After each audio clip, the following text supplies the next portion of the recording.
ॐ वन्दे वाणी विनायकौ। मित्रों, शारदीय नवरात्र के शुभ अवसर पर आध्यात्मिक ज्ञान चैनल पर आपका मित्र श्याम शंकर सारस्वत एक बार पुनः आपके समक्ष उपस्थित है। भगवत इच्छा से आज मैं आपसे अति चमत्कारिक सी देवी कवच के विषय में चर्चा करूंगा। मित्रों, ईश्वर के अनेक श्री विग्रह हैं और शास्त्रों में सभी के कवच पाठ का विधान है। ईश्वर के सभी विग्रहों में संभाव रखते हुए भी यहाँ मैं यह कहने की धृष्टता कर रहा हूँ कि सभी कवचों में चमत्कारी देवी कवच तो अनुपम है। वीर और रौद्ररस मिश्रित इसकी भाषा का ओज ऐसा है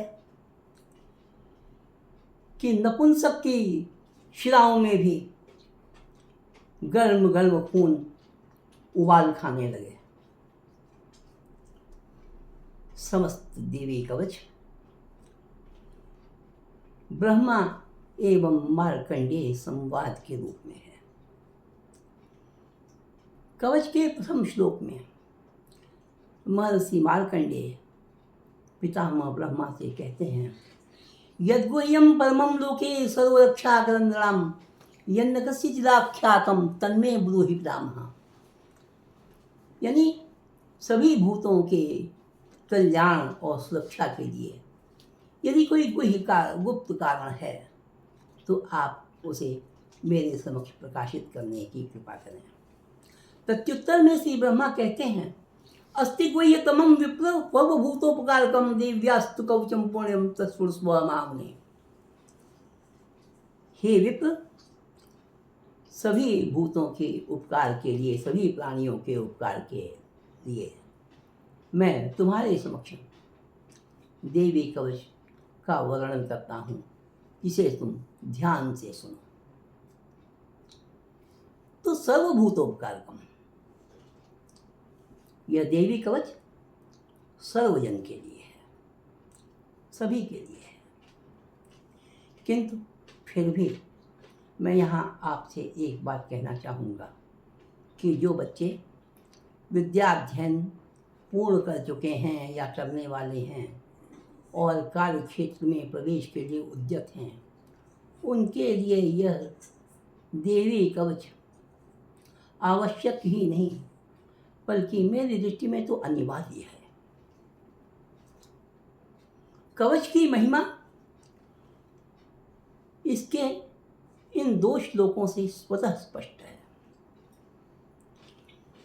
पदमेकं न गच्छेतु यदि शुभमात्मनः कवचेन आवृतो नित्यं यत्र यत्रैव गच्छति तत्र तत्रार्थलाभश्च विजयः पूर्वकामिकः यं यं चिन्तयते कामं तं तं प्राप्नोति निश्चितम्। यानी साधक यदि अपना हित चाहता है तो पदमेकं न गच्छेतु यदि इच्छेत शुभमात्मनः, यदि वो अपना हित चाहता है, अपना कल्याण चाहता है, तो बिना कवच के एक कदम भी वह आगे न बढ़ाए। कवच से आवृत साधक जहाँ जहाँ जाता है उसे उसके इच्छित फल की प्राप्ति होती है। मित्रों, मेरे जीवन में इस दिव्य कवच को लेकर कई ऐसे आश्चर्यजनक अनुभव हैं जिन्हें मैं साधना के नियमों की विवशता के कारण चाहते हुए भी आपके समक्ष साझा नहीं कर सकता। बस इतना ही मैं आपको संकेत दूंगा कि कवच के साधक के चतुर्दिक एक दिव्य सुरक्षा आवरण बन जाता है और वह उसे यह अदृश्य आवरण समस्त कष्टों, विघ्नों और संकटों से सुरक्षित रखता है। कवच के लिए श्री गीता प्रेस के दुर्गा सप्तशती की पुस्तक सबसे उपयुक्त साधन है, जो उत्तर भारत में सभी धार्मिक पुस्तकों की दुकानों पर सहज ही उपलब्ध है। इस दुर्गा सप्तशती की पुस्तक में संपूर्ण दुर्गा सप्तशती पाठ के साथ कवच, आर्गला, कीलक, चंडिका शाप विमोचन सहित भगवती दुर्गा के अनेक दिव्य स्तोत्रों का समावेश है। किंतु जो साधक भगवती दुर्गा की पूजा के प्रति वाकई संवेदनशील है, गंभीर है, उनसे मैं इतना ही कहूँगा कि प्रारंभ में उनके लिए चंडिका शाप विमोचन के पाठ के साथ कवच का पाठ करना ही पर्याप्त होगा। कवच में तीनों संध्याओं में पाठ करने की आज्ञा है। बहुत से साधक एक ही बार में कवच की 3 आवृत्ति करते हैं।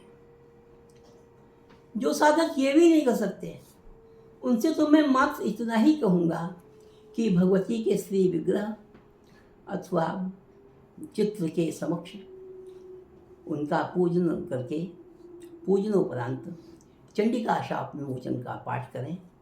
पाठ करने के बाद कवच की आवृत्ति कर विनम्रतापूर्वक भगवती के समक्ष साष्टांग दंडवत कर अपने कायिक, वाचिक, मानसिक अपराधों के लिए विनम्र भाव से भगवती दुर्गा से क्षमा याचना करें। मित्रों, कवच की महिमा के विषय में ज़्यादा कुछ कहना सूर्य को दीपक दिखाने के समान है।